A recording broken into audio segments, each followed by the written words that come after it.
Il y a mille et une manières dont nous cherchons à satisfaire le vide profond qui est en nous, car l'être humain est un puits vide qui a constamment besoin d'être rempli de délices.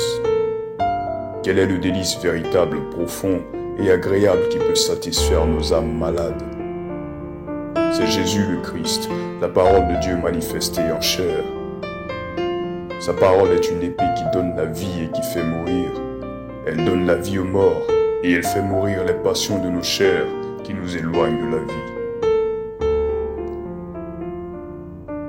Comme les fruits sortis de la verge d'Aaron, le message qui va suivre est un fruit sorti de la verge de Christ, crucifié sur le bois du calvaire.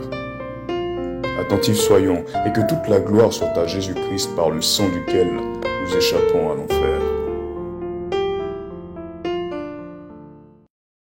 On a commencé à aborder un sujet, par la grâce de Dieu, depuis le dimanche dernier, sur la communion fraternelle. Et j'avais dit que le sous-thème du message, c'était quand la communion fraternelle se transforme en communion avec les démons. J'ai expliqué que à la recherche d'amitié, à la recherche de camarades, quand des gens cherchent à aller tisser des amitiés, des camaraderies dans l'église avec des gens sans connaissance biblique, malheureusement, certains sont devenus amis avec des diables. Certains sont devenus amis avec des personnes qui les ont détruits émotionnellement, spirituellement, financièrement parfois.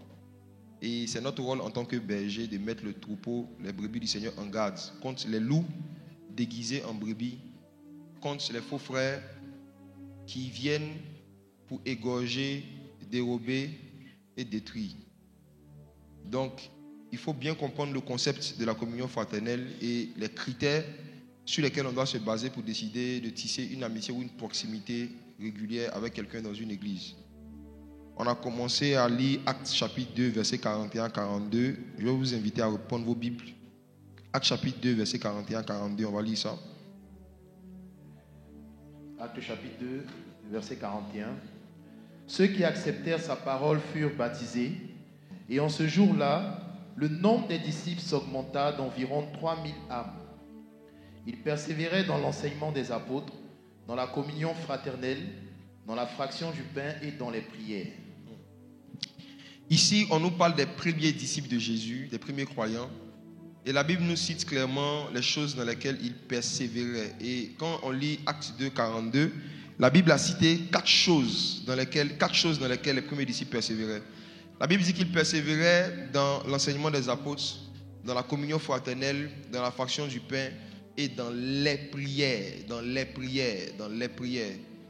Et j'ai dit que la pratique qui était la plus abondante dans la première église, c'était les prières. C'est pourquoi c'est la seule pratique qui est au pluriel. Vous allez voir que l'enseignement, c'est au singulier, la fraction du pain est au singulier, la communion fraternelle même, c'est au singulier. Mais ce qui revenait beaucoup, c'était les prières. Et j'ai dit que la communion fraternelle a été vraiment le fondement du ministère que le Seigneur nous a donné et qui a engendré aujourd'hui les églises MSA. La communion fraternelle, c'est quoi? La communion fraternelle, c'est l'amitié. C'est l'amitié entre deux personnes qui ont le même Jésus, le même évangile, le même Saint-Esprit et surtout le même cœur. Et quand on a lu Actes chapitre 4, verset 32, la Bible dit que tous les disciples étaient un seul cœur, une seule âme. Et j'ai expliqué que le cœur, c'est la façon de raisonner. Le cœur, c'est la façon de penser. Le cœur, c'est ta façon de voir ton frère. Et la façon dont tu penses de quelqu'un, la façon dont tu vois quelqu'un de ton frère est plus important que ce que tu dis de lui en public. C'est plus important que ce que tu lui donnes. On a vu Judas qui a venu faire un baiser à Jésus, mais pourtant dans son cœur, il voulait le tuer. Donc, même parfois, des marques d'affection extérieure qu'on peut regarder ne sont pas toujours le reflet de ce que les gens pensent de nous dans leur cœur. Des déclarations publiques, des flatteries en public, des beaux poèmes, comme j'ai déjà vécu souvent, ne sont pas toujours le reflet de ce que quelqu'un pense dans son cœur. Le Seigneur Jésus dit, c'est de l'abondance du cœur que la bouche parle. Donc, pour que tu puisses vraiment avoir une idée du cœur de quelqu'un, il faut que la personne parle en abondance. Ce n'est pas ce que la personne dit une fois en passant quand tu es là qui est important. C'est ce que la personne dit en abondance, ce qu'il dit le plus, surtout en ton absence. Voyez. Donc, il faut vraiment que chaque enfant de Dieu s'intéresse à étudier ce que la Bible, ce que la parole de Dieu enseigne sur le cœur de l'homme. Et sur comment se faire une idée du cœur des gens à partir de leur comportement ou des sujets dont ils aiment parler beaucoup, des sujets dont ils parlent abondamment. C'est en écoutant quelqu'un parler beaucoup que tu te fais une idée du type de cœur qu'il a. Donc parfois, quand tu veux te faire vraiment une bonne idée du cœur de quelqu'un, tu dois créer des cadres et des opportunités pour que la personne parle. Et j'ai dit, ceux qui ne parlent jamais, qui ne veulent jamais parler, sont très dangereux. Ils cachent leur cœur. Ils savent que s'ils parlent beaucoup, on va connaître leur cœur. Ils sont toujours camisouris seulement. Et j'ai pris le cas de Judas. Aujourd'hui, je vais parler de Judas à la conclusion. Je vais partager avec vous quelque chose sur Judas qui va vous renverser. Ce n'est pas parce que Judas était un traître qu'il a trahi Jésus. Non. Pierre était plus traître que Judas. Il y a des gens qui sont des traîtres et puis après qui se répandent et puis qui changent de comportement. Judas était plus qu'un traître. Il avait un défaut qui était plus grave que le défaut de traîtrise. Je vais en parler aujourd'hui. Simon a trahi Jésus. On lui a dit, tu marches avec Jésus. Il a dit quoi? Jésus ne le connaît pas. Et il a fait ça 3 fois. Simon a trahi Jésus 3 fois. Pierre a trahi Jésus 3 fois. Judas a trahi une seule fois. Pierre était un plus grand traître que Judas. Ce n'est pas la traîtrise, ce n'est pas la trahison qui était le plus gros défaut de Judas. Son plus gros défaut, vous allez le découvrir aujourd'hui. C'est surprenant. Vous allez prendre vos distances avec des gens après ce message aujourd'hui. Mieux vaut marcher avec un Pierre traître qu'un Judas Iscariote. Le défaut de Judas, c'était Iscariote. Ce n'était pas traître. Je vais expliquer ça. Quelqu'un peut te trahir sous l'effet de la pression. C'était le cas de Simon. Les gens lui ont mis la pression. Il a dit qu'il ne connaît pas Jésus. Après, il s'est repenti. Mais il y a quelqu'un qui te trahit parce qu'il est Iscariote. Vous connaissez Iscariote, c'est ce que ça veut dire. À tout à l'heure. La communion fraternelle. 1 Corinthiens 10, verset 20.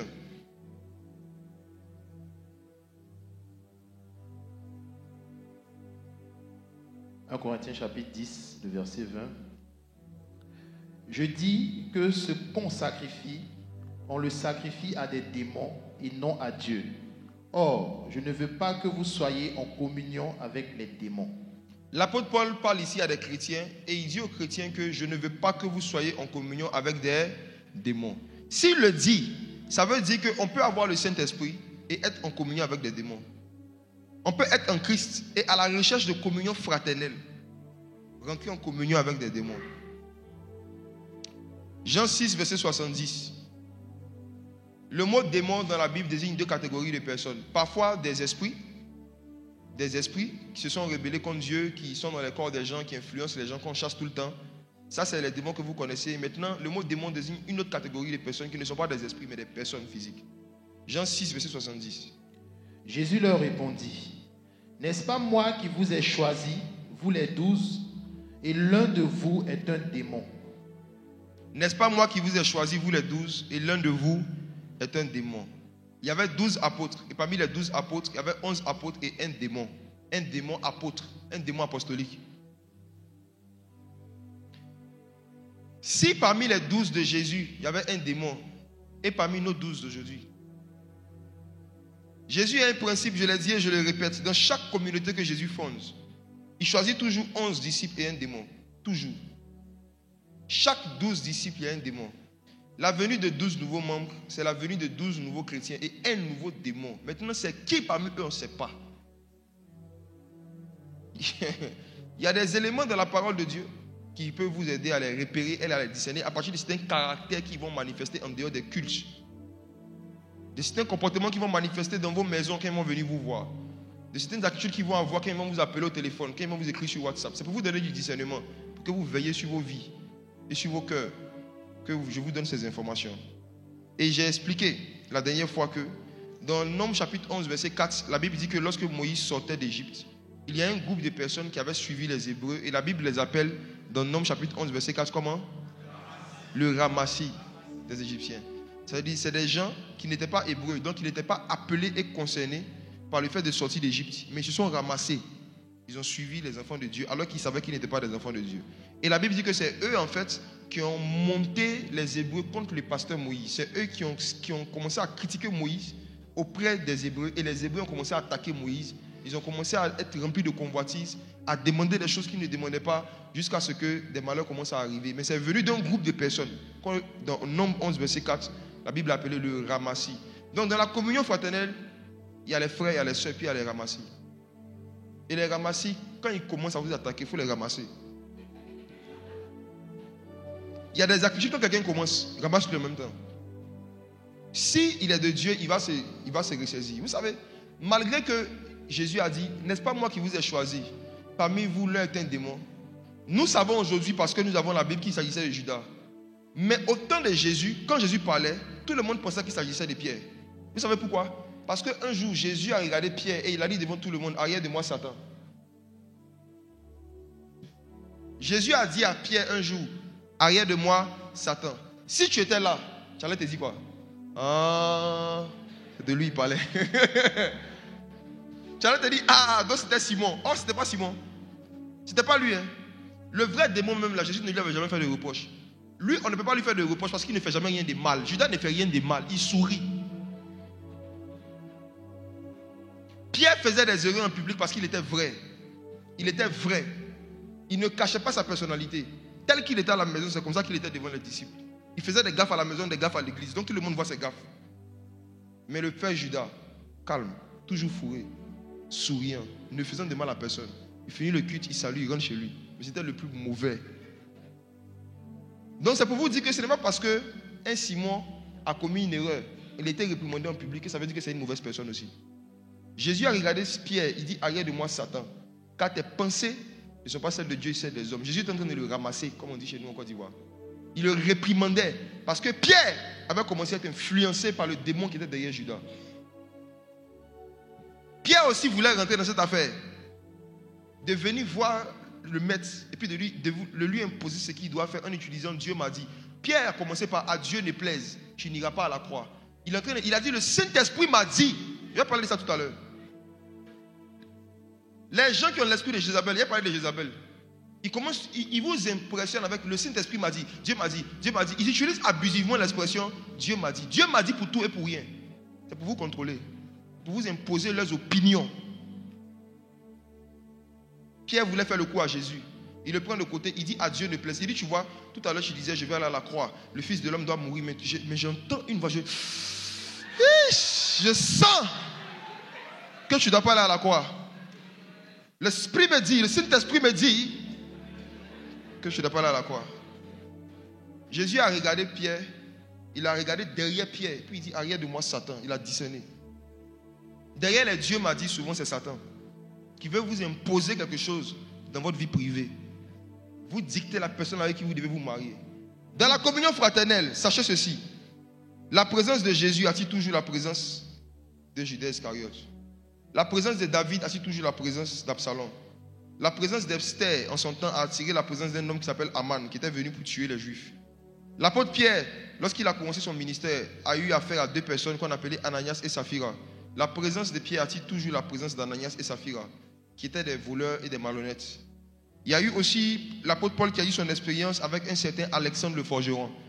Et Paul a écrit, Alexandre le forgeron m'a fait beaucoup de mal.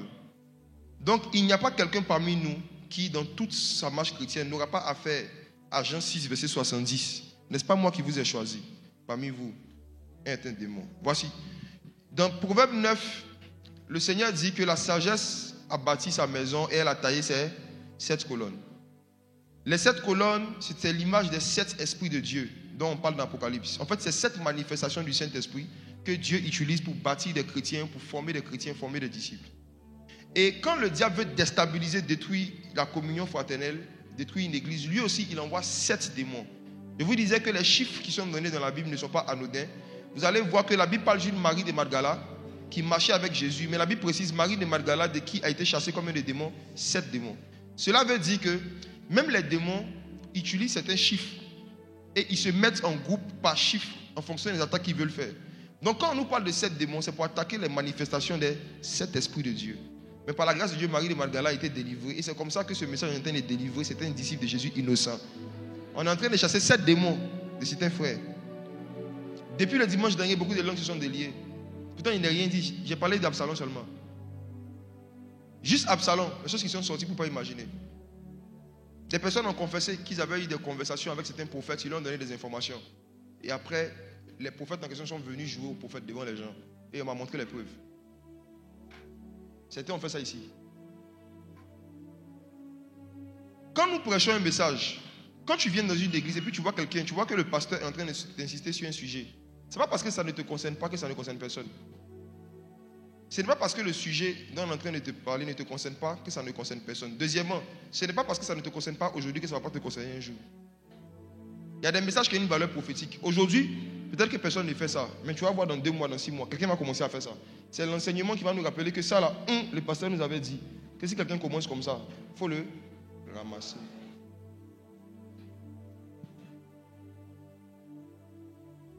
J'ai dit, il y a 7 démons qui manifestent 7 comportements, qui inspirent aux gens 7 comportements, 7 caractères malheureusement dans nos églises, dans nos communautés, qui détruisent les communions fraternelles, ça détruit les églises. Et il faut éviter au max d'être en amitié avec des personnes qui manifestent régulièrement ce genre de caractère. Et j'ai parlé de 7 esprits, 7 caractères, 7 comportements. J'ai parlé premièrement de l'esprit d'Absalom, je ne vais pas revenir dessus. J'ai parlé deuxièmement d'Achitophel. Achitophel qui était à la fois, j'ai dit Achitophel en fait c'était un gars, il savait très bien que Absalom et David étaient en guerre. Mais la Bible dit qu'il était ami à la fois à David, ami à la fois à Absalom. Il donnait des conseils à David, il donnait des conseils en même temps à Absalom. Il était dans toutes les sauces. Voilà, il était dans toutes les sauces. Et puis en même temps, il ne voulait pas faire savoir à David qui parlait avec Absalom. J'ai dit, vous allez avoir des amis comme ça. Ils vous disent, ils viennent vous donner des informations même souvent sur les gens, disent ça sur vous, ça sur vous, ça sur vous. Mais quand ils finissent de vous parler, les mêmes personnes qui leur donnent les informations, ils vont tisser aussi des amitiés avec eux et ils répètent aussi ce que vous l'avez dit. Ils vous mettent en conflit. Et puis eux, ils sont derrière, vous ne savez même pas que c'est eux qui sont mieux. Ça existe. Ça existe au travail. Ça existe au quartier. Ça existe à l'église. C'est des profils qu'on retrouve dans tous les secteurs. Et il ne faut pas venir dans les églises avec l'illusion que, ici au moins, c'est pas comme dehors. Ici, c'est la même chose que dehors. Non, ici, c'est la même chose. Il faut qu'à ton voisin, c'est la même chose que dehors. Il faut lui dire, ici, c'est la même chose. Parce que c'est les gens du dehors là qui sortent pour venir au culte. Ou bien, c'est dehors, vous t'as quitté dehors pour venir, non? Donc, ce qu'ils font là-bas, là, ils font ça ici aussi. C'est à vous d'être prudent, très prudent. Aujourd'hui, je vais parler du 3e esprit. Caïn. Caïn et ses manifestations. Ceux qui tuent sans raison.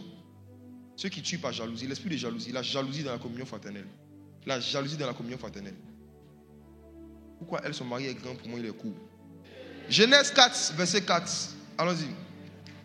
Genèse chapitre 4, verset 6 à 8. Genèse 4, verset 6 à 8. Allons-y. Et l'Éternel dit à Caïn, pourquoi es-tu irrité et pourquoi ton visage est-il abattu? Certainement, si tu agis bien, tu relèveras ton visage, et si tu agis mal, le péché se couche à la porte et ses désirs se portent vers toi. Mais toi, domine sur lui. Cependant, Caïn adressa la parole à son frère Abel. Mais, comme ils étaient dans les champs, Caïn se jeta sur son frère Abel et le tua. Amen. Qui ne connaît pas Caïn? Tout le monde le connaît. Mais il y a 2 ou 3 petites choses qu'on ne connaît pas sur ce qu'il a poussé à faire ce qu'il a fait. La première chose, c'est que Caïn n'avait pas compris que ce n'est pas parce que Dieu n'accepte pas ton offrande qu'il a un problème avec toi, ou qu'il est contre toi, ou qu'il ne t'aime pas. Contrairement à ce que j'ai déjà beaucoup entendu dans beaucoup de prédications, Caïn n'était pas un païen. Caïn avait une relation avec Dieu. S'il n'avait pas de relation avec Dieu, pourquoi Dieu va venir lui parler? Si Caïn n'avait pas de relation avec Dieu, pourquoi Dieu va le mettre en garde par rapport au péché, au crime qu'il s'apprêtait à commettre? S'il n'avait pas de relation avec Dieu, pourquoi est-ce que Dieu allait venir lui dire ce qu'il doit faire pour éviter de commettre le péché? Non, c'était un enfant de Dieu. Il avait une relation avec Dieu, mais il n'a pas veillé sur son cœur. Il n'a pas gardé son cœur. Il a eu en lui des raisonnements qui l'ont mis sur le chemin du meurtre. Et ça peut t'arriver aussi. N'oublie jamais que Satan, avant de devenir Satan, était Lucifer. Avant de devenir un démon, c'était un ange. Ce n'est pas parce que tu es gentil aujourd'hui que tu seras gentil demain. Ce n'est pas parce que tu as un bon cœur en août que tu auras un bon cœur en septembre. Un chrétien peut se transformer de bon cœur en mauvais cœur en 24 heures. Il a failli 24 heures à Lucifer pour devenir Satan. Ça ne dure pas pour devenir quelqu'un de mauvais. Tu peux être bien au début puis devenir mauvais si tu ne veilles pas sur ton cœur. Je vais prêcher un message bientôt, vous allez sûrement le voir sur internet, dans un pays où on m'a invité. Je vais parler de garder son cœur. Mais on dit ça, mais de façon très pratique. Qu'est-ce qu'on va faire pour garder son cœur? Le cœur, c'est une bête sauvage. Tu penses que tu as un cœur, tu as une bête. Le Seigneur dit, le cœur de l'homme est tortueux. Qui peut le connaître? C'est Dieu même qui dit ça. Dieu dit, qui peut le connaître? Avec toi-même, tu ne connais pas ton cœur. Tu penses que tu te connais. Jusqu'à ce que tu te retrouves dans certaines situations et tu vois ce qui se passe dans ta poitrine. Et puis toi-même, tu te dis, c'est comme ça, je suis.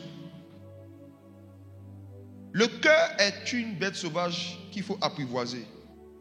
C'est une bête sauvage qu'il faut mettre dans une cage. Il faut avoir des cages dans lesquelles tu gardes ton cœur. Ce sont des raisonnements, des façons de penser que tu gardes en toi. Et quand ton cœur veut se lever, le raisonnement là vient le faire asseoir. Vous dites non, je n'accepte pas ça. Ne pense pas comme ça. Ne fais pas ça. Caïn, malheureusement, n'a pas veillé sur son cœur. Il n'a pas veillé sur son cœur et il a tué son frère. Aujourd'hui, quelqu'un me dira, je n'ai jamais entendu qu'un chrétien s'est levé et puis il a tué physiquement un autre chrétien. Je n'ai jamais entendu qu'un chrétien se lève et puis il tue son frère, il tue sa soeur. Mais tuer pour Dieu, c'est quoi? 1 Jean, chapitre 3, versets 11 à 13.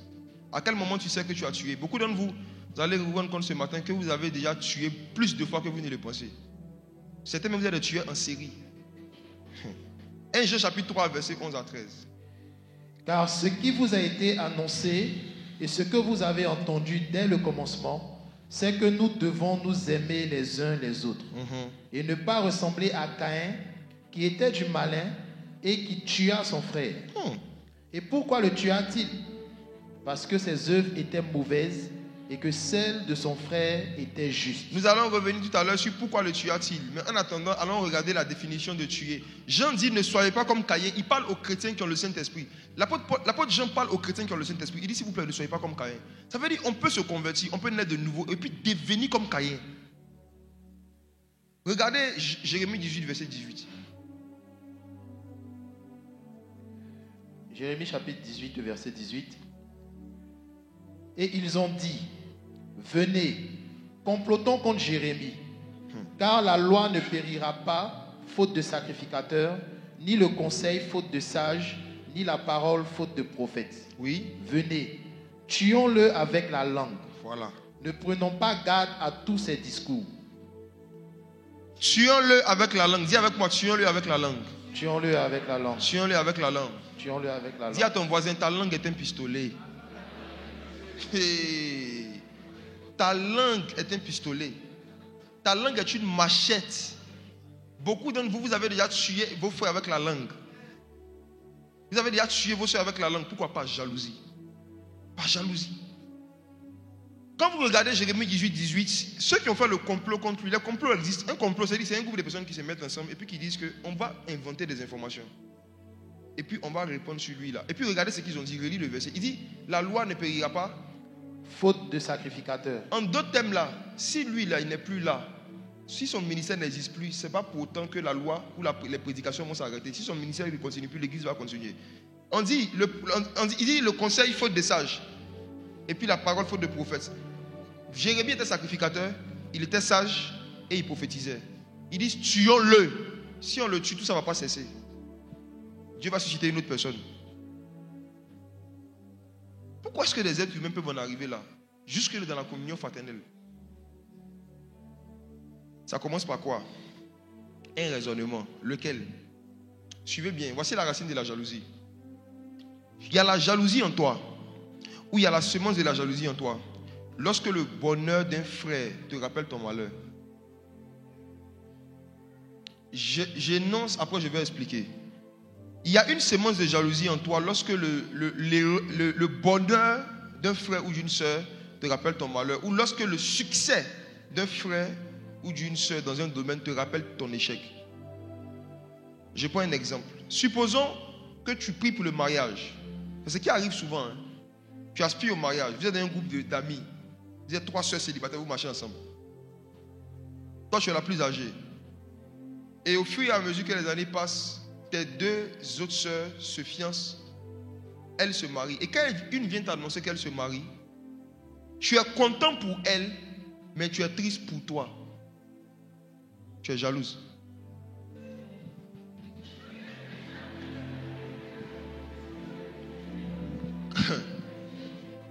Quand elle vient te dire, je me marie, tu souris à l'extérieur, mais dans ton cœur, tu dis, Seigneur, moi j'ai fait quoi à Dieu?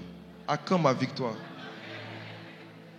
Écoute-moi, chaque fois que le bonheur de quelqu'un t'attriste, tu es jalouse. Chaque fois que tu attends que quelqu'un reçoive une faveur de Dieu, une grâce de Dieu qui Dieu t'a pas encore accordée, et c'est en ce moment-là qu'une amertume vient en toi. Ce que tu ressens, ce n'est pas l'amertume, c'est la jalousie. Ce n'est pas une tristesse ordinaire, c'est une jalousie extraordinaire. Pourquoi est-ce que Caïn a commencé à être triste, est-ce que Abel lui avait fait quelque chose? Rien. Sa tristesse est née du fait que Dieu a accordé une grâce à Abel qui ne lui a pas accordé. Dieu a accordé à Abel la grâce d'accepter son offrande. Et il ne se met pas en colère contre Dieu, il se met en colère contre Abel. Il est triste contre Abel, comme si c'est Abel qui valide les offrandes. Donc quand ta camarade vient te dire je me marie, et que dans ton cœur tu es triste et tu deviens un peu bizarre avec elle, un peu froide, il te dit est-ce que c'est ta camarade qui distribue Marie? Pourquoi avant qu'elle se marie tu n'étais pas fâché contre Dieu? Tu n'étais pas triste contre Dieu, qui c'est lui qui donne les maris. Maintenant quand elle, Dieu lui a donné, tu n'as pas encore donné, ton visage est-il abattu? Pourquoi ton visage est-il abattu? La jalousie commence par l'incapacité de se réjouir d'un bonheur qu'on n'a pas encore eu. La jalousie commence par l'incapacité de se réjouir d'une élévation qu'on n'a pas encore eue, d'une promotion qu'on n'a pas encore eue, d'un don spirituel qu'on n'a pas encore eu. Dans la communion fraternelle, les jalousies peuvent venir aussi lorsque des frères étaient ordinaires ensemble au début. Chacun ne faisait que lire la Bible. Et puis un matin, il y a un qui se distingue par sa capacité peut-être à prophétiser mieux. Dans les cœurs des autres, s'ils ne se réjouissent pas du fait que Dieu a suscité au milieu de nous un prophète, mais leur pensée c'est nous aussi pourquoi le Saint-Esprit ne nous donne pas? Jalousie. Chaque fois que quelqu'un a quelque chose et que ça te rappelle ce que tu n'as pas, au point où ça t'attriste, tu es dans la jalousie déjà. Tu es sur le chemin des Caïns. C'est pourquoi le Seigneur dit dans 1 Corinthiens 12, réjouissez-vous avec ceux qui se réjouissent. Il dit quand un membre souffre, tous les membres souffrent avec lui. Quand un membre se réjouit, tous les membres se réjouissent avec lui. Ça veut dire que ta décision de te réjouir ne doit pas être basée sur ce que toi tu as obtenu. Ça doit être basé sur ce que ton frère a obtenu. S'il y a un raisonnement qui va vous garder de la jalousie, c'est de vous dire en vous-même, si j'ai un ami qui commence à avoir des bénédictions, des grâces ou des choses que j'aurais aimé avoir que je n'ai pas, si lui il a, je vais me réjouir et je vais le célébrer et l'élever encore plus parce que tout ce qu'il a m'appartient. Quand tu comprends la communion fraternelle, la Bible dit que personne ne disait que quelque chose lui appartenait en propre. C'est un raisonnement. En fait, le mariage de ton ami, c'est ton mariage. Dans quel sens? C'est ton mariage dans le sens où, si Dieu est en train de parler, de manger chez le voisin, c'est qu'il est dans le quartier. Et quand il va finir chez le voisin, il va venir chez toi. Ce qui est en train de lui arriver n'est pas pour te rappeler ce qui n'était pas arrivé, c'est pour te rappeler, c'est pour te montrer ce qui va t'arriver bientôt. Un succès, un bonheur que quelqu'un qui est proche de toi est en train de vivre, Dieu est en train de te montrer les dimensions dans lesquelles tu vas naviguer un jour. Oui. Il faut avoir ce raisonnement en toi. Sinon, l'esprit de Caïn va venir te dire, il y a Abel. Abel aussi, lui aussi va accepter son offrande. Abel. C'est quelle bonne offrande, mais mouton, à cause de mouton. À cause de mouton. Oh Seigneur. Dans la communion fraternelle, vous allez entendre parfois certains pasteurs, certains prédicateurs, vous parlez de d'autres prédicateurs en disant ça aussi c'est église. Ça aussi c'est église. Fais attention à ta langue. Quand ta langue a envie de dire quelque chose sur quelqu'un que tu connais, dont tu as le numéro de téléphone, et que tu ne seras pas capable de répéter devant lui, il ne faut pas dire. Ce que tu n'es pas sûr de dire en public, il ne faut pas dire en privé. Sur ton frère, quelqu'un avec qui tu as une relation, il y a des gens que tu ne connais pas. Tu les vois sur Internet et tout, vous avez vos causeries sur les gens, oui, mais quelqu'un, tu as son numéro, tu le connais. Il y a des choses là. Il faut être fort. Quand tu vas dire, on va venir devant toi souvent. Parce que les traites se font toujours trahir. C'est ce qu'ils ne savent pas. Il y a toujours quelqu'un qui peut relayer ce que tu as dit avec les preuves. Et quand on te demande si tu as dit, soit il faut dire, je reconnais, ma langue a glissé. Pardonnez-moi. Priez pour ma langue. Tu te places, je dis vraiment, il y a un problème avec ma langue. Priez pour moi. Ça va te sauver. Il y en a là, on doit prendre huile d'onction, mettre dans gobelet, dans verre, et puis leur donner, ils vont boire.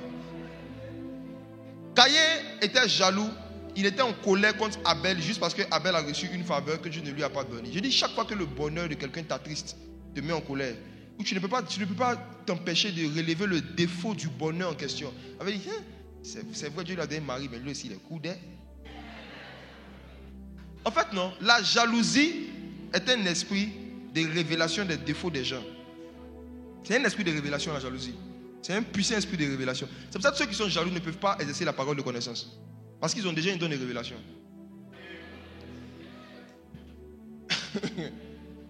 La jalousie te pousse en fait à voir le défaut de la bonne chose, ce qui ne va pas dans ce qui va. Tu ne peux pas juste dire gloire à Dieu. Tu veux forcément relever en public ce qui ne va pas. Dans la vie de tout le monde, il y a quelque chose qui ne va pas. Qui a quelque chose de parfait? J'ai donné l'exemple jeudi. J'ai dit, prends un lotus, ta propre peau. Prends un lotus, prends ta propre peau. Frotte sur ta peau, tu vas voir le lotus. Lave-toi 7 fois. Quand tu finis de laver, là, prends le lotus, frotte encore. Tu vas voir, ça sera toujours sale. Dieu nous parlait pour nous dire qu'il n'y a pas quelqu'un, tant qu'il est dans ce corps-là, qui va atteindre un niveau de perfection dans un domaine. Mais quand tu n'es pas jaloux, tu n'es pas le cœur de ce qui est positif et puis tu t'arrêtes là. Le reste, tu gardes ça dans ton cœur. La jalousie. Tuons-le avec la langue. Souvent, vous pensez que vous êtes juste en train d'informer, ou vous êtes en train de tuer. Moi, je vous donne un conseil. Quand vous voulez propager des informations sur des frères ou des sœurs, à quelqu'un qui n'est pas concerné par l'information, il faut juste vous demander c'est quoi l'intention. Il faut te demander toi-même dans quelle intention je veux parler. Je parle de ça pour le préserver, je parle de ça pour l'avertir, ou je parle de ça parce que j'ai envie d'en parler, parce que l'esprit de Caïn est en train de m'attaquer. Caïn nous attaque nous tous.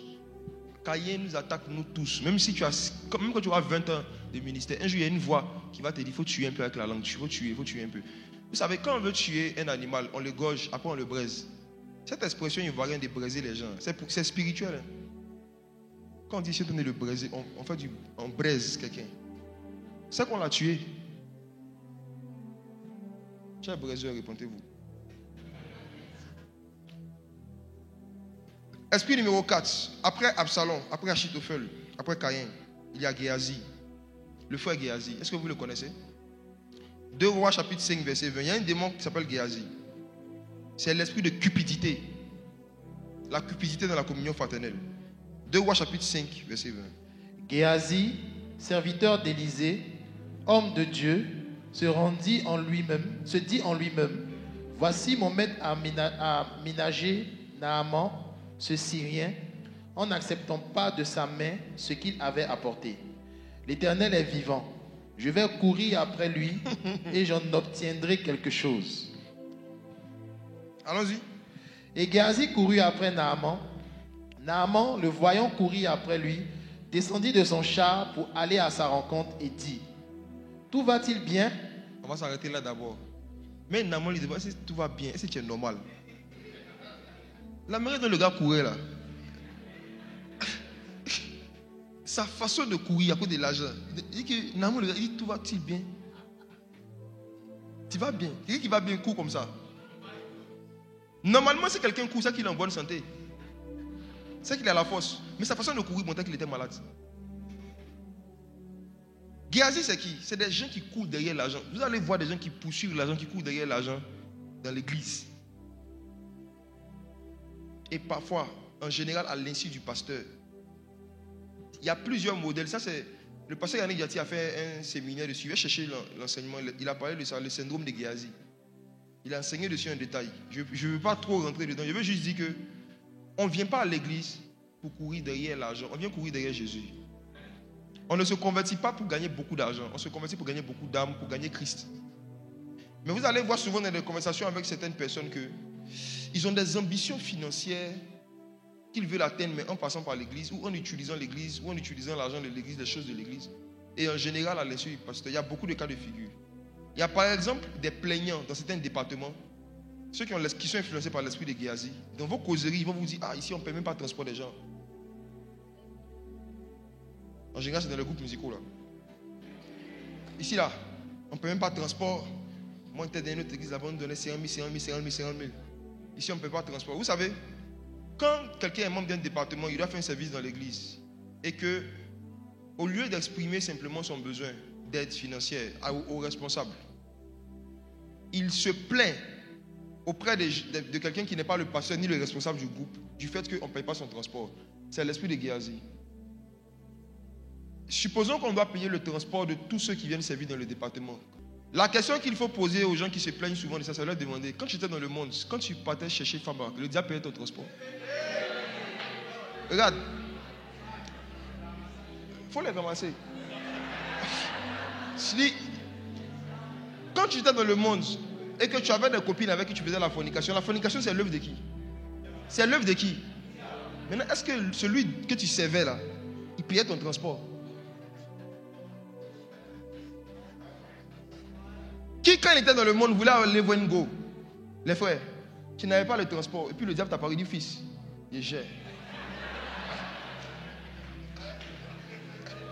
Il faut lui demander, quand tu voulais aller boire l'alcool, quand tu étais dans le monde, quand tu voulais aller boire, qui payait ton transport? Comment tu faisais pour avoir l'argent pour payer Heineken? Tu savais te battre et te débrouiller pour servir Satan. Mais quand c'est l'œuvre de Dieu, tu as mal, tu saignes. Parce que toi seul, on ne te donne pas régulièrement le transport. Est-ce que je suis en train de dire qu'il ne faut pas aider financièrement les frères qui sont dans le monde? Ce n'est pas ce que je dis. Mais quand votre désir d'être aidé se transforme en une plainte que vous exprimez dans des causeries privées, vous êtes dans l'esprit de Géasi. Vous détruisez la communion fraternelle. Et vous allez s'aimer des choses dans le cœur des gens contre les responsables. Que l'esprit de Géasi, c'est un esprit de cupidité. Et cet esprit de cupidité-là réclame des versements, des argents, des aides pour servir Dieu. Les musiciens, veillez sur vos cœurs. Les chanteurs, faites attention. Regardez prophète Saden Litois, ministre James. Ça va vous donner du discernement. Regardez, moi je vais vous donner un conseil. Il y a un film qu'on appelle Prophète Saden Litois. Tapez ça sur YouTube. Regardez le 1, le 2, surtout le 3. Si tu es musicien, il faut commencer par le 3. Si tu es chante là, les musiciens doivent commencer par le 3. Quand tu n'es pas chante, tu prends le 1 et puis le 2. Il faut regarder ce film-là. Parce que ce film-là décrit tous les profils que je suis en train de donner ici. Le film a résumé ça dans un film. Dans un film, si tu n'as pas compris la prédication, tu vas comprendre le film. Faire des choses dans le but d'avoir l'argent. Vous savez, les gens qui ne font pas des miracles, qui n'ont pas de don de prophétie, qui ne prophétisent pas comme nous, et puis qui demandent l'argent, c'est des voleurs. C'est l'esprit de Géasi qui les a saisis. Ils doivent se repentir. Et je suis sûr que leurs pasteurs ne savent pas ce qu'ils font dans le WhatsApp. Je ne pense pas qu'un pasteur il va savoir qu'un chant de son église fait ce genre de choses. Et il ne va rien lui dire. Géasi se cache toujours. Il fait des choses sans qu'Élisée ne sache. Géasi marche avec Élisée, donc ça lui donne de la crédibilité. Comme on le voit avec Élisée, avec le prophète, on se dit que tout ce que le gars fait, Élisée est au courant. Ne raisonnez pas comme ça. Il y a des gens que vous allez voir marcher avec nous, mais qui sont plus escrocs que nous. Il y a des gens que vous allez voir marcher avec nous, mais qui ont des ambitions, qui ont des cupidités, un amour pour l'argent que nous n'avons pas. Désignez-les. Si vous voyez un pasteur dans cette église, ou bien quelqu'un qui est responsable, qui vous contacte inbox, et puis il fait des choses par rapport à l'argent que vous savez que moi, Jacques, il ne fait pas. J'ai dit désignez-les. Parlez, dénoncez-les. Géasi existe. Géasi aime être proche des hommes de Dieu. Il aime prendre photo avec. Il veut qu'on le voit toujours à l'Élysée. Quand Élysée crée pas, il est tout derrière. Il fait quoi? Parce qu'il a besoin d'images et de preuves pour pouvoir convaincre ses futures victimes que je suis un proche de l'homme de Dieu, c'est lui qui m'a envoyé. Homme de Dieu, faites attention. Ce n'est pas tous ceux qui demandent une photo avec vous, qui demandent une photo avec vous parce qu'ils vous aiment. Il y en a qui ont besoin de votre photo pour rassurer les brebis qui veulent mordre. L'esprit de Géasi, cupidité, l'amour de l'argent. Géasi, qu'est-ce qui s'est passé? Élisée a prié pour quelqu'un qui était malade. Élisée même avait le don des miracles. Un miracle s'est passé, Élisée n'a rien pris. Mais un collaborateur d'Élisée va voir par derrière les personnes qui bénéficient des miracles. Et puis qui leur dit non, en fait l'homme de Dieu dit que le fond qu'il va prendre la faute donnée. Il s'est rappelé qu'il y a une veuve qui doit aider à Bobo. Il y a une veuve là. Elle a besoin de ça. Naaman le regarde, il dit tout va-t-il bien? Les gens qui ont l'esprit de Géasi sont des gens en général très agités. Très agités. Ils parlent beaucoup et puis ils ne sont jamais calmes. Ils sont toujours chauds. Ils sont extrêmement serviables. Extrêmement serviables. Je dis que tu peux marcher, non? Il est plus petit de taille que toi, il est plus mince que toi. Toi, il te voit, tu es bien grand, tu es en forme, mais il dit il veut soulever ça pour toi. Il veut soulever ta serviette.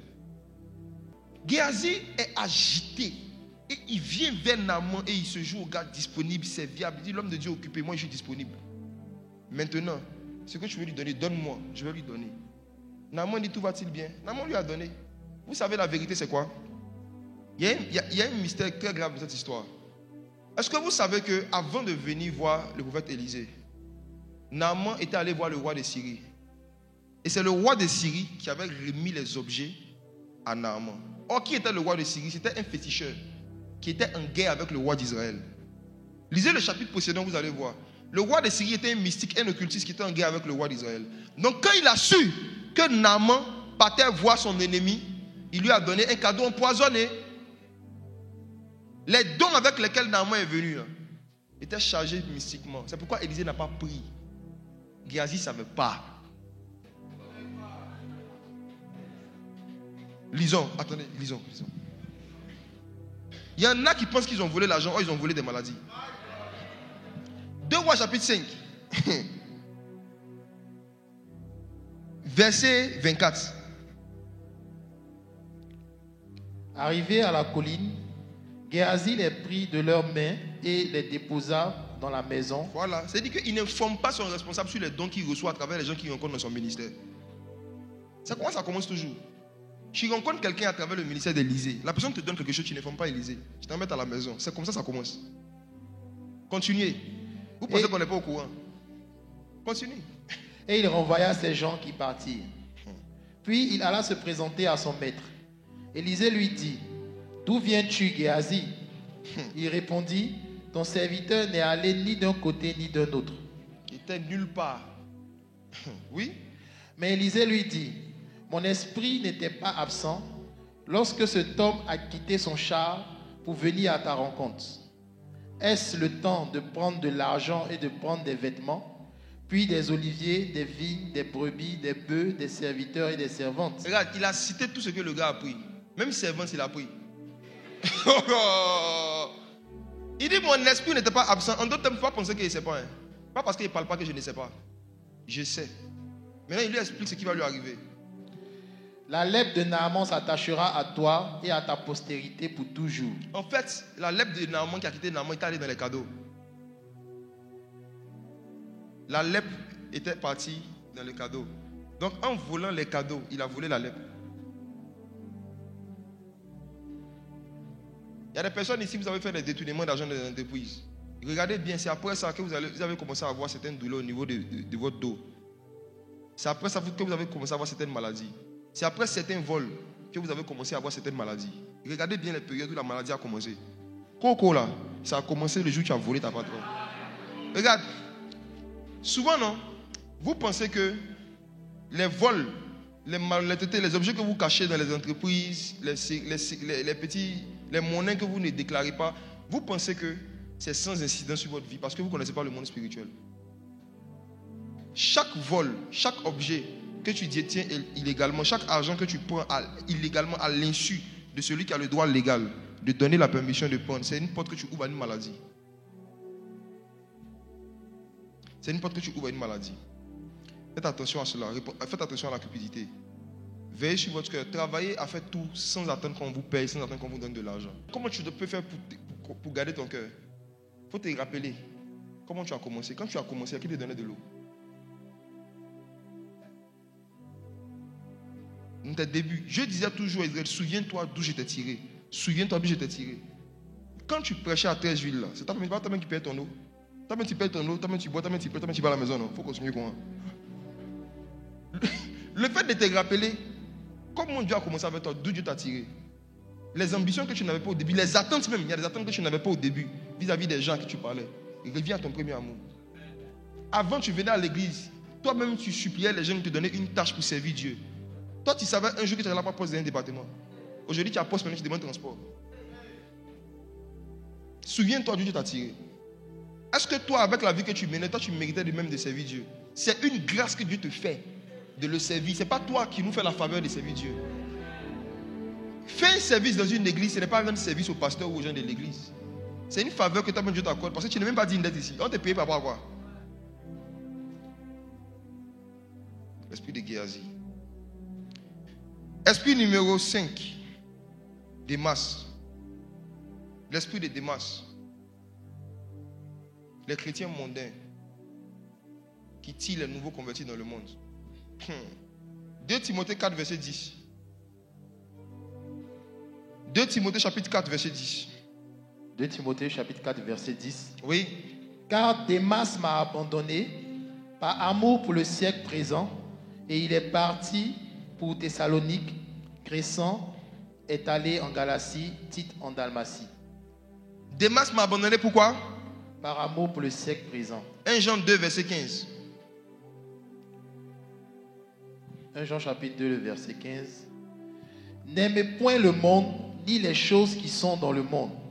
Si quelqu'un aime le monde, l'amour du Père n'est point en lui. Démas, c'est une catégorie de chrétiens qui sont dans l'église, mais le monde est en eux. Et l'amour du monde est en eux. Ils sont dans l'église, mais ils aiment encore le monde. Ils aiment les choses qui sont dans le monde. Démas, c'est des frères et sœurs que vous allez rencontrer à l'église, dans les églises, mais qui en dehors de l'église, vous allez les voir en train de fumer la cigarette, en train de boire de l'alcool. en train de regarder des films pornographiques et qui vont vous dire Dieu aime les pécheurs. Tout est grâce. Démas, c'est des gens qui fréquentent nos églises, mais en même temps qui fréquentent des boîtes de nuit. Et ils vont faire exprès de mettre ça en statut pour que tu vois, pour susciter en toi le désir de les accompagner. Démas, c'est des personnes qui intègrent l'église, mais qui vont essayer d'intégrer votre vie pour vous diluer votre crainte de Dieu et votre désir de vous sanctifier. Démas a marché avec l'apôtre Paul. Et comme je dis, vous allez voir la particularité de ces profils, c'est des gens qui étaient proches des hommes de Dieu. On les voyait toujours avec des Élisée, avec des Paul. Donc ça leur donnait une certaine crédibilité. On s'est dit, si il est à côté d'Élisée, c'est que c'est quelqu'un de bien. Si Démas est à côté de Paul, c'est que c'est quelqu'un de bien. Arrêtez ça. Ce n'est pas bon. Ce discernement n'est pas bon. Judas était à côté de Jésus, c'était un mauvais, c'était un démon. Et ces personnes-là, ils savent justement que ce qui va donner du poids à leur plan machiavélique, c'est leur affichage avec des gens qui servent Dieu. Ils bloquent leurs chefs de famille, leurs pasteurs et leurs aînés sur leurs statuts. Mais il permet que toi tu vois. Vous masquez vos statuts. Vous ne savez pas qu'on a des numéros que vous ne connaissez pas. Quand vous partez faire vos choses dans le monde, votre amour du monde, vous manifestez, vous filmez, vous publiez un statut, puis vous mutez les pasteurs. Vous êtes jeunes. On a eu WhatsApp avant vous.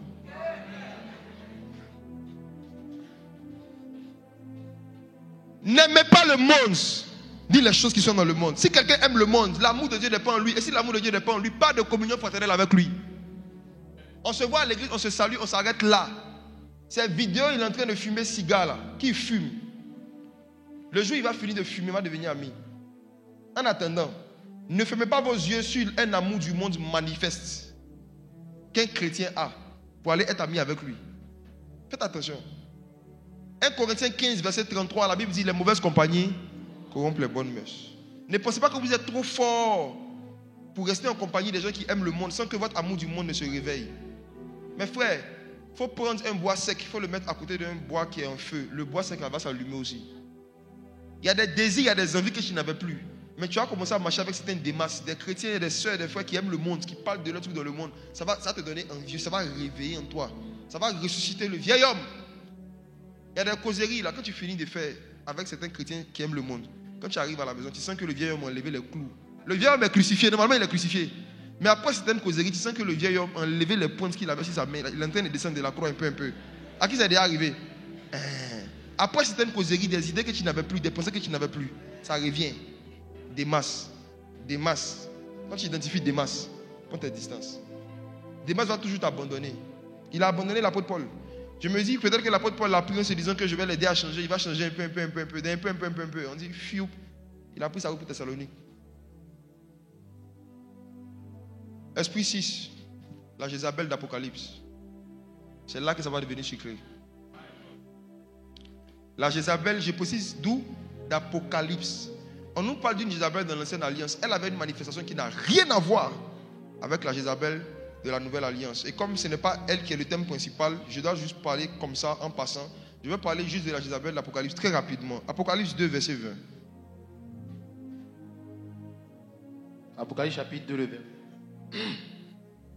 Mais ce que j'ai contre toi, c'est que tu laisses la femme Jézabel, qui se dit prophétesse, enseigner et séduire mes serviteurs pour qu'ils se livrent à l'impudicité et qu'ils mangent des viandes sacrifiées aux idoles. Verset 21. Je lui ai donné du temps afin qu'elle se repentît et elle ne veut pas se repentir de son impudicité. Verset 22. Voici, je vais la jeter sur un lit et envoyer une grande tribulation à ceux qui commettent adultère avec elle, à moins qu'ils ne se répandent de leurs œuvres. Verset 23. Je ferai mourir de mort ses enfants. Elle a toujours des enfants spirituels, oui. Et toutes les églises connaîtront que je suis celui qui sonde les reins et les cœurs, et je vous rendrai à chacun selon vos œuvres. Je ferai mourir ses enfants. Hey, allons doucement. Regardez au verset 20. Le Seigneur Jésus parle à Jean. Il lui dit d'écrire une lettre au messager de l'église de Thyatire. Donc il y avait un pasteur principal sur l'église de Thyatire. Et il dit, il faut dire au pasteur principal de l'église de Thyatire que ce que j'ai contre lui, c'est qu'il y a une sœur en Christ là-bas. Là. il la laisse, il dit, elle se dit prophétesse. Premier critère de l'esprit de Jézabel. Elle se dit prophétesse. Ça veut dire que ce n'est pas nous qui l'avons ordonnée prophétesse. Les anciens ne l'ont pas reconnue dans le ministère prophétique, mais elle dit à tout le monde qu'elle est prophétesse. Elle a pris un titre qu'elle a mis sur elle, mais que le pasteur ne lui a pas donné, que son père spirituel n'a pas donné. Elle s'est dit prophétesse. La particularité de l'esprit de Jézabel, et comprenez, je dis l'esprit de Jézabel parce que Jézabel, ce n'est pas seulement une sœur, c'est un esprit que même un frère peut avoir. Et aujourd'hui, il y a beaucoup de Jézabel. Jézabel, c'est la version masculine de Jézabel. Voici 4 signes, 4 symptômes, 4 manifestations de l'esprit de Jézabel dans l'église. 1. Ce sont les gens, quand on dit elle se dit prophétesse, c'est les gens qui ont l'habitude de vous rappeler inutilement, régulièrement et abusivement que le Saint-Esprit leur parle. Je reprends. L'esprit de Jézabel, c'est un esprit qui peut agir à travers un homme ou une femme dans l'église et qui se manifeste par une tendance à toujours dans les causeries, dans les conversations, rappeler inutilement, abusivement et régulièrement que le Saint-Esprit leur parle. Leur phrase préférée, le Saint-Esprit m'a dit, le Saint-Esprit m'a dit, l'Esprit de Dieu m'a dit, le Saint-Esprit m'a dit. J'arrive. Hein. Vous savez, on a connu toutes ces années où on est dans la foi, des frères et des sœurs qui nous faisaient croire que quand ils partaient se laver, la serviette qu'ils devaient choisir pour s'essuyer, le Saint-Esprit leur dit. Quand ils rentrent dans la douche, il y a beaucoup de savon. Lequel savon choisir qui est dans la volonté de Dieu? Ils rentrent dans la douche, oh Saint-Esprit, avec quoi dois-je me laver? Et puis Saint-Esprit dit, savon bleu, ma fille, savon bleu. Vous allez rencontrer des frères et sœurs qui ne peuvent pas faire 10 phrases sans dire Dieu m'a dit, Dieu m'a dit, Dieu m'a dit, le Saint-Esprit m'a dit. Tu l'appelles, allô, ça va? Oui, ça va, Dieu m'a dit que j'allais m'appeler.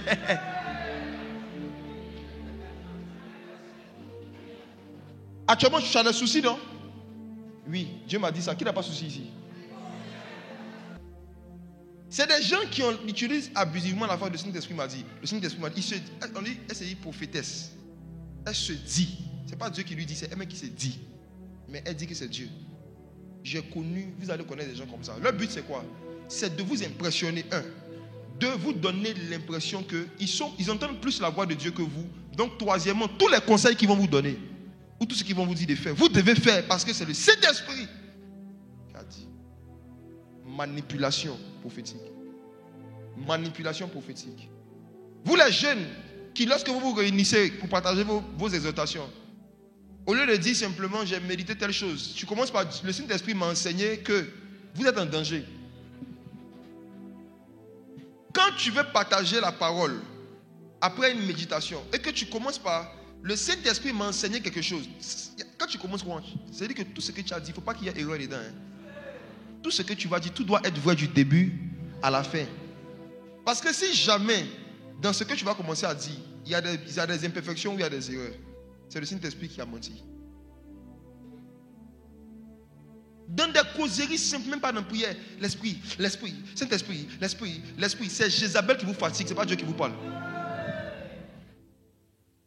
Faites très attention. L'utilisation abusive, vous allez voir ceux qui ont de l'expérience, vous demandez-leur, tous les frères qui leur ont fait des faux coups après, ce sont les gens qui avaient l'habitude de dire Dieu m'a dit, Dieu m'a enseigné que, le Saint-Esprit m'a dit, le Saint-Esprit m'a dit, Dieu m'a enseigné que. C'est une technique de manipulation, c'est une technique de manipulation. Le message qu'on veut te faire passer, c'est moi Dieu me parle beaucoup, toi pas trop. Donc ce qui moi te dit, il faut faire. Et c'est comme ça qu'ils ont dicté des maris aux gens qui doivent marier. Le Saint-Esprit m'a dit que c'est lui là qui est ton mari. Dieu m'a dit que c'est cette voiture-là que tu dois choisir. Dieu m'a dit que c'est cette coiffure que tu dois faire. Quelqu'un fait ça? Réponds-le, ramasse-le. S'il continue, informe tes aînés et les chefs de famille.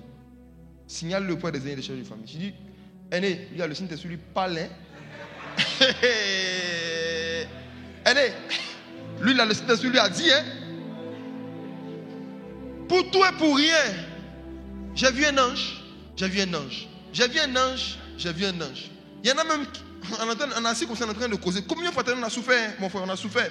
On a su qu'on est en train de causer. Je parle à la moi je la vois, elle regarde Olivier, il fait quoi? Elle regarde Olivier, il fait quoi? Et puis je lui demande, mais ma soeur a quoi? Elle dit non, c'est un ange qui passe. Il va s'allier. C'est un ange qui va s'allier. On a souffert de communion fraternelle.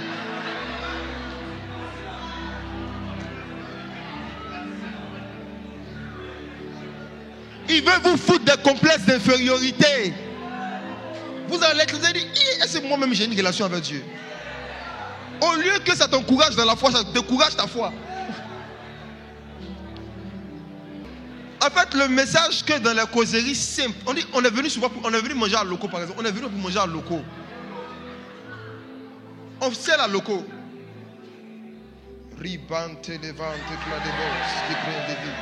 Je sens quelque chose. Le Saint-Esprit me dit que l'huile qui a été utilisée pour fabriquer cet locaux, pendant que la femme préparait, il y a un microbe bleu qui est tombé dedans. Donc si on mange, on aura un problème. Alléluia. Alléluia. Tu es là, je le regarde, je dis, il a une dimension.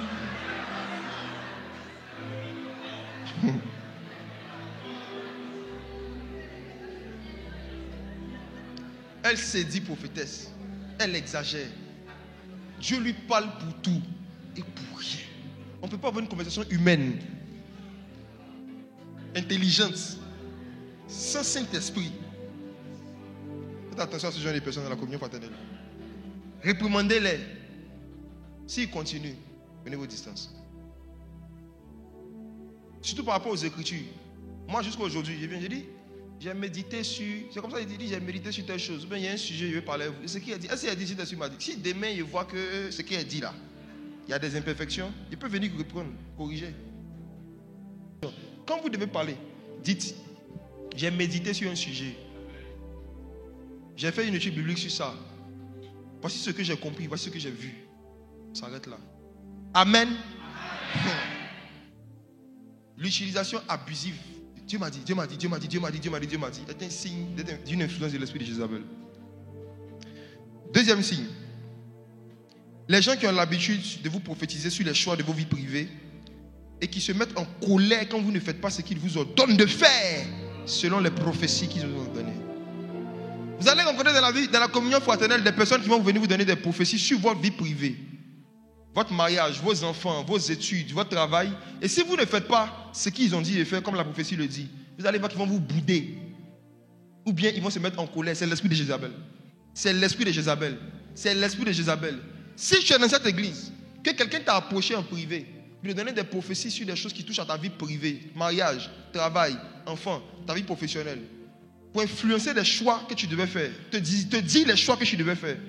Et puis, tu as vu que tu as fait autre chose contraire à la prophétie. Et depuis là, la personne te boude, signale-le.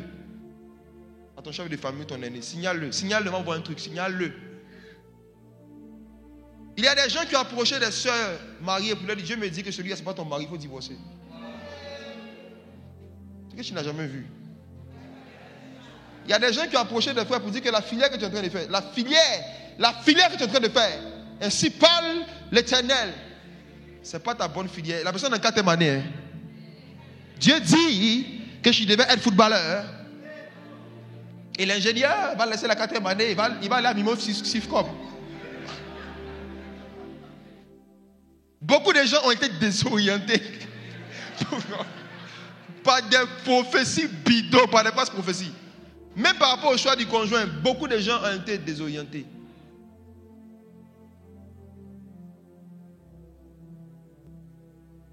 Faites attention quand quelqu'un qui n'est pas votre père spirituel vous donne des prophéties sur votre vie privée. Faites très attention. Faites très attention.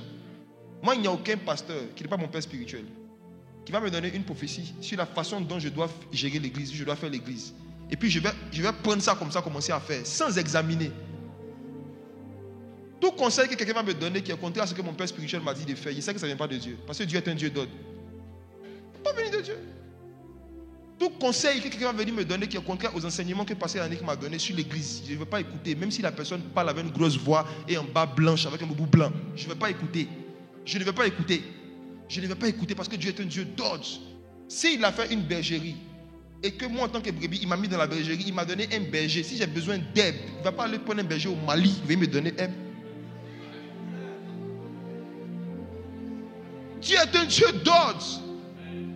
Faites attention, Jézabel aime rentrer dans la vie privée des gens par prophétie. Ils aiment des instructions dans vos choix personnels, dans vos vies privées, mais par prophétie, par prophétie, par prophétie. Et je vous dis, vous les hommes de Dieu qui prophétisez, je vous mets en garde. Les esprits de séduction et les esprits d'égarement, même si vous avez le Saint-Esprit, ils vont toujours essayer de passer par vos bouches aussi pour désorienter les gens. Si Satan a voulu passer par la bouche de Pierre pour parler à Jésus, parce qu'il sait que Pierre est crédible, et ce que Pierre va dire, Jésus risque de ne pas analyser, parce que c'est Pierre. Dans les programmes chrétiens, dans les programmes prophétiques, plein de prophètes ont désorienté des gens comme ça. Désorienté des gens. Lui, c'est pas ton mari. Marie-toi est elle. Des bêtisiers qui écrivent à des soeurs fiancées, qui envoient, qui leur disent, il faut te marier avec lui. Oh, le frère est déjà fiancé à une autre soeur. Dieu me dit que c'est ton mari. Attention à ce que vous faites. Dieu dit, Isabelle, je t'ai donné du temps pour que je te réponde. Ça veut dire que ceux qui font ça là, Dieu ne les attaque pas tout de suite. Il y a un moment où Dieu les laisse faire. Et puis il y a un moment où Jésus dit, si je ne te réponds pas, je vais te jeter où? Sur un lit. Troisième signe. Ce sont les gens qui posent trop de questions sur votre passé sexuel et votre intimité sexuelle actuelle. Les gens qui ont l'esprit de Jézabel, qu'ils soient hommes comme femmes, sont des gens qui posent trop de questions sur votre passé sexuel ou sur vos intimités sexuelles actuelles, surtout quand vous êtes mariés. Ils peuvent se positionner comme des enseignants qui veulent vous enseigner ce que vous devez faire pour atteindre le point G. Donc, je vous dis la vérité, hein, on dit elle enseignait quoi? Elle enseignait l'impudicité. C'est les gens qui disent viens t'apprendre. Comment on fait? L'esprit de Jézabel, c'est un esprit qui veut enseigner des choses qu'on n'enseigne pas. Mais dans quel domaine? Dans le domaine du sexe. Faites attention. C'est quand vous vous approchez, vous posez trop de questions. Je vais vous dire, hein, même dans les histoires d'un frère qui a des sentiments pour toi, vous le soeur célibataire, quand il vous approche là, pour mieux te connaître là, il demande ton nom, nom de ton papa, nom de ton village. Ta couleur préférée, tu manges quoi? Ça s'arrête là. Quelqu'un qui te fait des avances, et puis déjà dans les causeries te demande, tu as eu combien d'hommes? Tu as fait ça combien de fois? Hein? Jézabel! Jézabel! C'est quoi ton point faible? Je vous dis la vérité. Il y a des frères qui demandent, c'est quoi ton point faible? C'est quoi ta partie sensible? Un loup demande ta partie sensible pour taper dessus. Toi, si tu donnes, non, c'est mes mollets.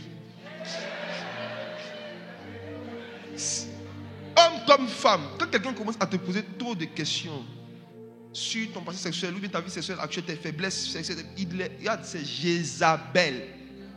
Jézabel. Attention. J'ai vu cette nuit deux jeunes iraniens causés. Et puis le petit demande à l'autre, ta partie sensible, c'est quoi? Tu écris mes orteils.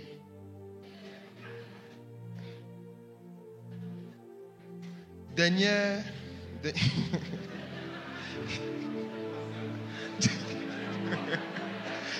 manifestation. Ce sont les gens qui ont l'habitude de prendre des versets bibliques pour vous encourager, soit à rester dans l'impudicité. C'est ce qu'on dit de Jézabel. On dit elle enseigne. Ça veut dire que ce sont les gens qui vont prendre des versets pour vous encourager à rester dans l'impudicité ou à rentrer dedans. C'est des gens qui peuvent vous prendre des versets, les sortir de leur contexte. La finalité de leur explication, c'est de vous dire que vous devez rester dans l'impudicité ou rentrer dedans. Il y a des églises où on enseigne que le concubinat, ce n'est pas un péché. L'esprit de Jézabel, c'est un esprit qui va te donner des prophéties, des messages, des enseignements pour t'encourager à rester dans le péché. Pourquoi? Parce qu'il y a toujours un gain financier. Si la soeur en question lui avait dit, papa, il habite avec un puissant chauffeur de baka, musulman, je vais sortir. Il va dire, sors. On dit, c'est un blanc. À l'époque, le blanc, il était très connu, très célèbre ici. Il était milliardaire. Milliardaire. Vraiment milliardaire, pas comme vous.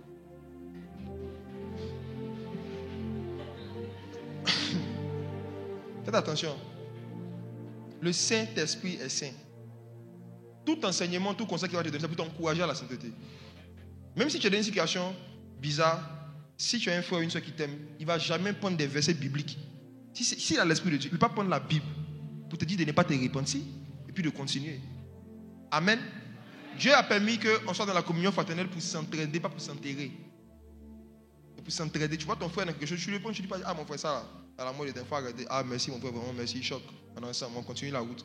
Mais quelqu'un qui apprend des versets pour te dire, non, ça c'est bien, il faut continuer. Dernier esprit, Judas.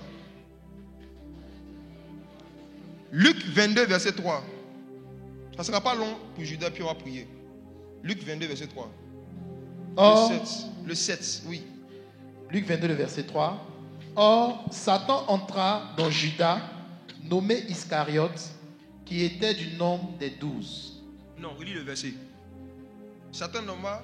Or, Satan entra dans Judas. Oui, Satan entra en Judas. Surnommé Iscariote. Voilà, tu as dit nommé, c'est pas, c'est surnommé. Surnommé Iscariote. Est-ce que vous savez que Iscariote c'était un surnom? Est-ce que vous savez que Iscariote c'était un surnom? Qui pensait que c'était le nom de son papa? Ou bien le nom d'un lieu où il habite? Regardez quelque chose, suivez bien ce que je vais expliquer. Satan rentra en Judas. Ça veut dire qu'il y a un moment où Satan n'était pas en Judas. Judas n'était pas Satan. Et Judas n'était pas possédé par Satan à la base. Il a marché avec Jésus pendant 3 ans sans être possédé par Satan. Satan n'était pas en lui. Il est rentré en lui à quel moment? Luc chapitre 22 à partir du verset 1. La fête des pains sans levain, appelée la, approchait. Les principaux sacrificateurs et les scribes cherchaient les moyens de faire mourir Jésus, car ils craignaient le peuple. Voilà. Or, Satan entra dans Judas, surnommé Iscariote, qui était du nombre des 12. Les ennemis de Jésus cherchaient un moyen de le tuer. Lui, ce n'était pas tuer avec la langue, ce n'était pas juste pour le calomnier, c'était pour le tuer vrai. Mais comme dans toutes les époques, pour bien tuer quelqu'un, que ce soit en termes de diffamation ou physiquement, il faut un de ses proches. On a besoin de quelqu'un avec qui on a déjà vu. Comme ça, c'est ce que la personne va dire là. Tout le monde va croire. Ils ont commencé à regarder qui est proche de lui, qui peut faire le travail. C'est en ce moment-là que Satan leur a proposé Judas. Satan lui-même, il a fait le travail. C'est maintenant que Satan rentrait en Judas. Pourquoi? Parce qu'il était surnommé Iscariote. Pourquoi on l'a surnommé? Pourquoi il était surnommé? Voici la réponse. Mes frères et sœurs, Jésus avait 4 proches parmi les apôtres. 4. Ce n'est pas 3, c'est 4. Pierre, Jacques, Jean et Judas. Pourquoi, bibliquement parlant, on peut prouver que Judas faisait partie du cercle de Jésus? C'est parce qu'il gardait la caisse. Jusqu'à aujourd'hui, il n'y a personne qui ait une entreprise, une organisation ou une église qui va donner la caisse à quelqu'un avec qui il n'est pas proche. La caisse.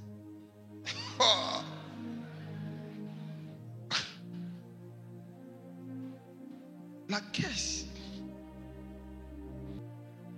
Mes frères et sœurs, le fait que Judas était celui qui gardait la caisse de Jésus est un signe indicateur clair du niveau de proximité qu'ils avaient. Maintenant, parmi les 4, regardez ce que je vais vous expliquer. C'est puissant. Hein? Quand on enseigne sur la filiation, quand on enseigne sur la paternité, c'est pour pouvoir garder les gens de se mettre sous l'influence de Satan. Les 100 pères là, ils deviennent toujours des traîtres. Regardez quelque chose. Parmi les 4 proches que Jésus avait, il y avait Simon. Il était fils de qui? Jonas. Jacques et Jean. Pierre était fils de Jonas. Jacques et Jean étaient fils de Zébédée. Jésus lui-même, Seigneur, était fils de David et Judas. De qui était-il le fils? Que signifie Iscariote? Regardez dans le dictionnaire biblique. On va vous dire que ça veut dire homme de Cariote. Ok? Contrairement aux autres proches de Jésus, qui étaient hommes d'un homme. Quand on dit Simon, fils de Jonas, donc il est homme d'un homme. Jacques et Jean, fils de Zébédée, homme d'un homme. Lui, il était l'homme d'une ville. Cariote. Je regarde encore, je vois que la ville de Cariote n'existe pas sur la terre. Cherchez. Il n'y a aucune ville dans l'histoire. Je sais, même ChatGPT dit qu'il ne connaît pas Cariote. Je suis allé chercher. Cariote, c'était où? Il n'y a personne dans la Bible qui était appelé Barthélemy de Jérusalem. On appelait toujours les hommes par le nom d'un autre homme. Mais lui, on dit le nom d'une ville. On l'a surnommé. Maintenant, le surnom qu'on lui a donné, je ne retrouve pas les traces dans l'histoire. Maintenant, les historiens disent, il y a une ville qui a été citée dans l'histoire qui ressemble à Kérioth. Ça veut dire que c'est une ressemblance. La seule ville, c'est la ville de Kérioth. Il y a une ville qui a existé qu'on appelait Kérioth, mais ce n'était pas en Israël. Lisons Amos, chapitre 2, verset 2. Les faux frères. Les gens sans généalogie, sans père, ils sont dangereux.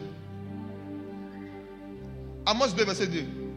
J'enverrai le feu dans Moab et il dévorera les palais de Kérioth. C'est Kérioth, on ne lit pas le J, c'est Kérioth en hébreu. De Kérioth, et Moab périra au milieu du tumulte, au milieu des cris de guerre et du bruit de la trompette. La seule ville qui a existé dont le nom ressemble à Kérioth là, c'est Kérioth. Et ce n'était pas une ville d'Israël, c'était une ville de Moab.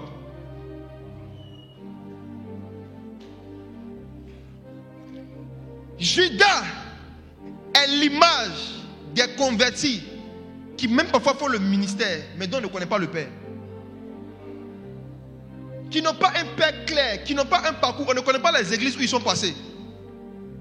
On ne peut pas retracer leur parcours dans le pays. Ils sont venus soudainement au devant de la scène. Dis avec moi, suddenly.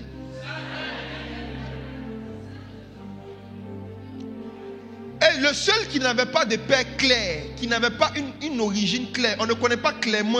La ville, c'est l'image des communautés, en fait, des assemblées où il est passé. On ne connaît pas clairement son origine. C'est lui, c'est en lui que Satan est rentré pour détruire. Tous ceux que vous appelez mon frère, ma soeur, demandez-leur qui est ton père spirituel. Et l'information qu'ils vont vous donner là, vérifiez.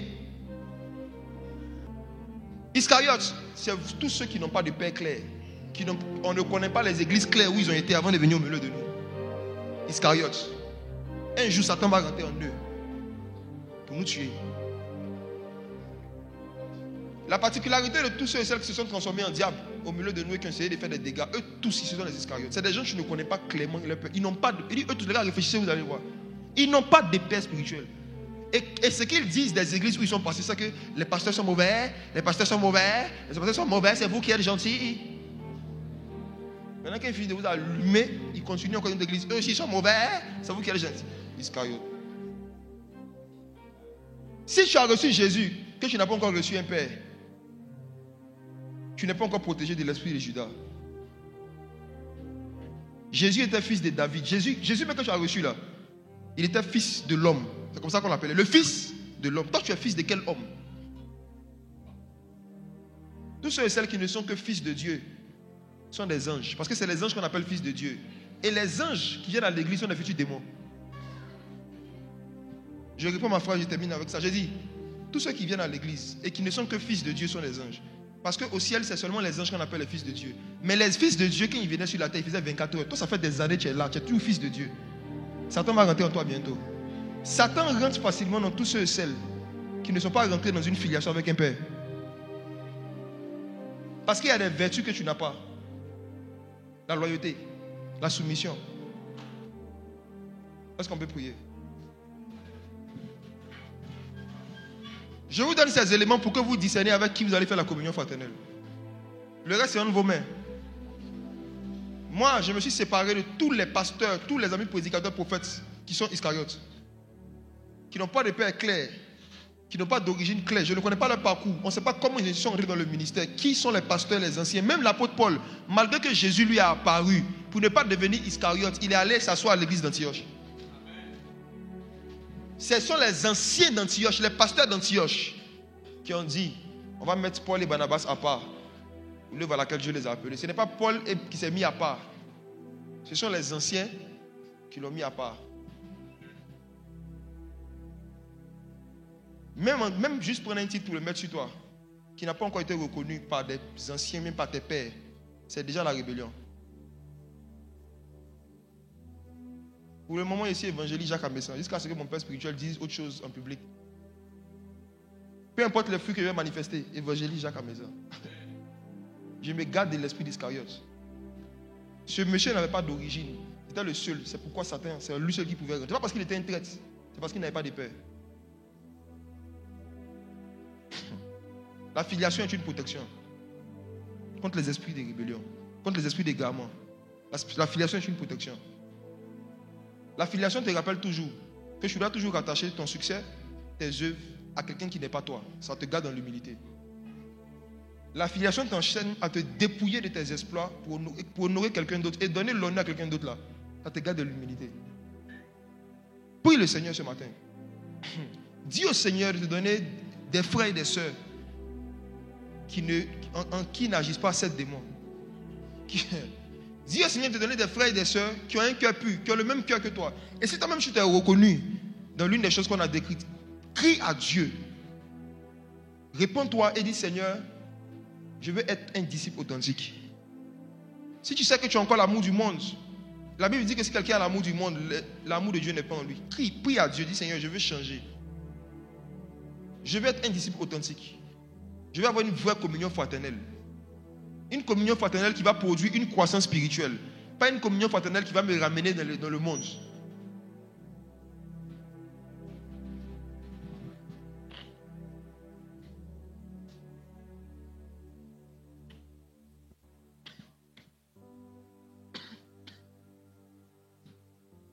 Père, ce matin, je te rends grâce pour ta parole. Tu as dit, Jérémie pouvait écrire dans Jérémie 23, 29, ma parole n'est-elle pas comme un feu, comme un marteau qui brise le roc. Ce matin, Père éternel, Dieu, tu envoies le feu de ta parole, consumer en nous les raisonnements qui s'opposent à la connaissance de Christ.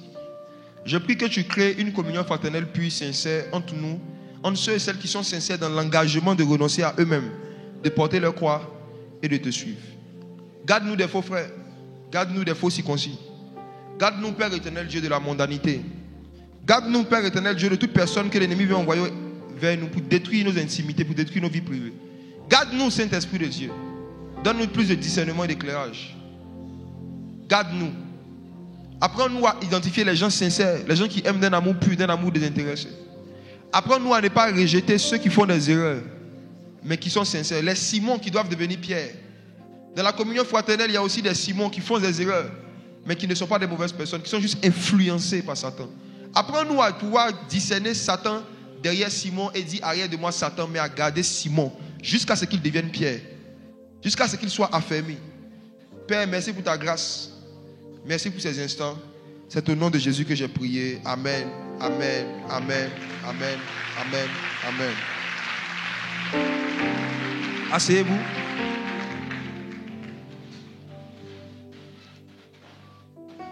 Je vais lancer un appel. Peut-être qu'il y a quelqu'un qui m'a écouté ou qui avait déjà écouté un message qui t'a donné la conviction que tu dois naître de nouveau, que tu dois complètement abandonner le monde, renoncer à toi-même. Moi aussi, comme toi, pendant des années, j'ai été dans l'église tout en aimant le monde. Et c'est une prédication qui m'a fait réaliser que je n'étais pas né de nouveau. J'avais juste adhéré à la communauté, je partais à l'église, mais je n'étais pas né de nouveau parce que l'amour du monde était en moi. Si ce matin, tu veux renoncer à l'amour du monde, te convertir à Jésus et recevoir l'amour du Père, recevoir le Saint-Esprit, être baptisé, commencer une nouvelle vie avec Jésus, viens me voir. Si tu es dehors, tu peux rentrer. Si tu es dans la rangée, tu peux venir. Si tu es dans la salle, approche-toi de moi, viens me voir. Qui veut donner sa vie à Jésus? Qui veut changer?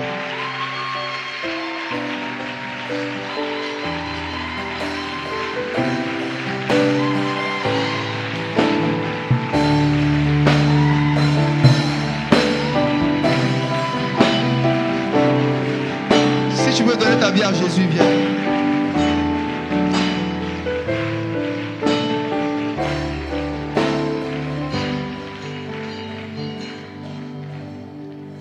Père éternel, je te dis merci pour la vie de mes soeurs.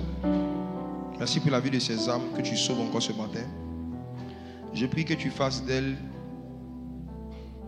des modèles de transformation. Que leur vie prouve que la puissance du Saint-Esprit peut changer n'importe qui en ce que Dieu veut. Merci pour ta grâce au nom de Jésus. Amen. Amen. Vous allez partir vers celui qui a levé la main là-bas. Je ne quitterai pas ce lieu sans t'avoir vu.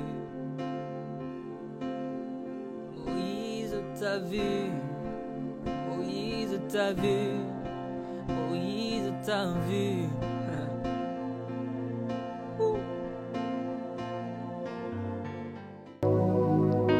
L'onction est disponible. comme une source d'eau